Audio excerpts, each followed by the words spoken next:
A Defesa Civil alerta a população para mais chuvas no Rio Grande do Sul. Na capital, Porto Alegre, choveu durante toda a madrugada e a previsão é que continue assim ao longo do dia em todo o estado, com ventos que podem chegar a 100 km por hora. O nível do Guaíba segue abaixo dos 4 metros, mas subiu mais de 10 centímetros nesta madrugada e pode continuar enchendo. Até agora, 163 pessoas perderam a vida. E para a gente entender melhor sobre como são feitas as medições do Guaíba e se há uma previsão de quando o nível vai ficar abaixo da cota de inundação, eu converso agora com a Andréa Germano, que é chefe do Departamento de Hidrologia do Serviço Geológico do Brasil. Andréa, boa tarde, obrigado por conversar com a gente aqui no Conexão Record News. Imagino que vocês façam muitos cálculos aí, porque essa é a pergunta e a resposta que todo mundo quer saber, né? Quando é que essa água vai de fato baixar para que as pessoas possam pensar numa volta à normalidade? Boa tarde, Jonathan. Boa tarde a todos. Sim, estamos num momento difícil no Rio Grande do Sul, onde todos os pontos de monitoramento hidrológicos que a gente monitora estão no seu limite, né? A gente perdeu muitos equipamentos também automáticos que nos ajudam, então réguas convencionais foram colocadas e esses dados vão sendo estudados e calculados com as previsões para o futuro a cada 24 horas, a cada rodada de modelagem. A gente tem uma perspectiva, junto com alguns pesquisadores da Universidade Federal do Rio Grande do Sul, que o nível do Guaíba se mantém elevado, com esse possível repique, né? Algumas estações aí no estado inteiro já estão com acumulados de chuva das últimas 24 horas que chegam a 100 milímetros, isso dá um repique, né? Essa resposta que chega a drenar para o Guaíba, e a gente vai ter esse cenário, sim, aí de alerta, de cota acima do alerta, né? Acima de inundação aí por mais uns 12 dias.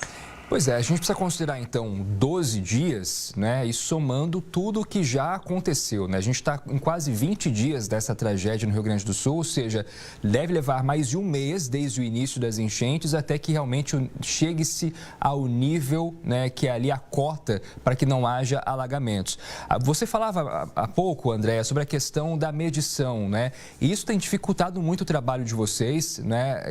É possível a gente imaginar que depois que essa situação seja resolvida, a gente precise colocar mais instrumentos, né, ao longo do Guaíba aí também, para que numa outra eventualidade de algo parecido seja possível ter mais dados, né, para que vocês consigam também ter outras conclusões mais rápidas, enfim. Andréa voltou com a gente. Andréa, você me ouve?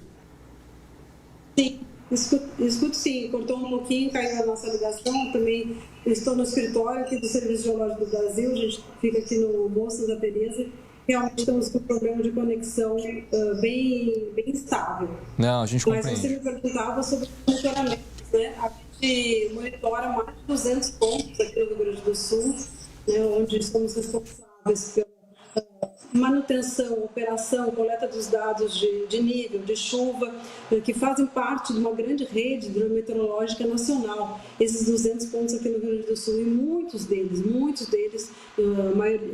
dos equipamentos automáticos, perdemos quase todos, né? Então, assim como as pontes, as casas, os equipamentos que ficam à beira dos rios, nas margens, para fazer esses registros, foram levados pelas águas. A gente está com uma rede aí já bem escassa, né, em termos de informações hidrológicas. Estamos fazendo a operação do sistema de alerta, como a gente chama, no grito, né, via observadores, ou via Defesa Civil, que vai ler as réguas, e muitas dessas réguas também que ficam nos rios também foram por água abaixo. Então, é um momento, vou te dizer, não de a gente aumentar essa rede, sim de recuperar essa rede assim que possível, né, que é uma rede que faz parte de uma rede hidrometeorológica nacional. O Brasil possui essa informação no Brasil inteiro, então eu te diria que não é o momento de aumentar, e sim o momento de reconstruir essas informações. Até porque, né, Andréa, a questão não é trabalhar apenas com esses dados depois das enchentes, mas principalmente alertar a população a partir do momento que você começa a detectar um aumento do nível da água. Sim, nós estamos mandando boletins para as defesas civis e órgãos competentes desde o dia 29 de abril, né? Então, sim, aqueles municípios que receberam alerta hidrológico, olha, a cota vai passar da inundação, vai ser pior do que o ano passado, ali no Vale do Taquari, registraram pouquíssimas mortes, né? No caso de Mussum, Lajeado, Estrela, que possuem esse monitoramento de alerta, então isso é um agrado, assim, acalenta o coração da gente saber que a gente conseguiu dar esse alerta para os municípios que têm esses equipamentos, que têm a cultura e que a gente consegue fazer essa previsão hidrológica e que ocorreram, assim, um número mínimo de Eu imagino, inclusive, os esforços, né, de toda a equipe, os pesquisadores nesse momento, que se depararam com situações quase inéditas, né? A falta de dados fez com que os pesquisadores tivessem que quebrar a cabeça para conseguir chegar a essas informações, a essas previsões. Sim, a gente brinca aqui que na pandemia os médicos trabalharam demais. Agora, nas inundações, os hidrólogos estão trabalhando demais. Realmente, estamos uma força-tarefa, né? Uma equipe grande, uma equipe também no campo, porque a gente trabalha no campo, né? Onde a gente faz as medições de nível, de vazão, de coleta de dados, de levantamento de todas as informações no campo. Então, todos os nossos hidrotécnicos, como a gente chama, estão numa força-tarefa no campo, tentando recuperar e fazer essas medições, para que os hidrólogos aqui no escritório possam fazer todos esses cálculos também com um embasamento melhor das informações. É preciso fazer esse reconhecimento, né? Todo esse esforço tão importante nesse momento, né? A informação que tem sido essencial justamente para que as equipes, inclusive, de resgate possam traçar estratégias, né? A partir do momento que o nível subia, baixava, realmente são informações preciosíssimas neste momento de crise. André, você está em Porto Alegre agora, é isso? Sim, Porto Alegre. Eu queria que você contasse para a gente como é que tem sido as últimas horas. A gente falou aí sobre a questão da chuva, chove nesse momento, isso é uma preocupação, inclusive?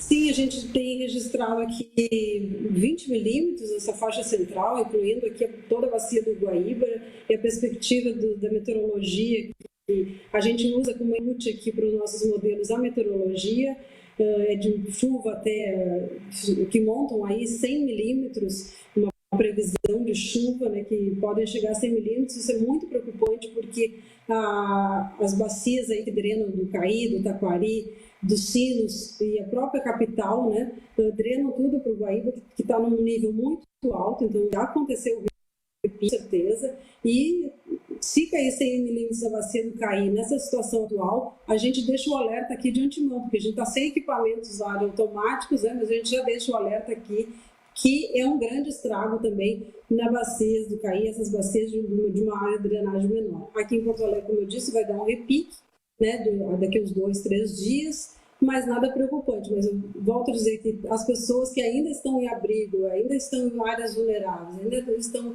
em áreas inundáveis, para ficar nos abrigos, não voltem para suas casas. Esse é o que a gente está passando para a Defesa Civil, né, e ela está aí com toda essa força-tarefa no campo.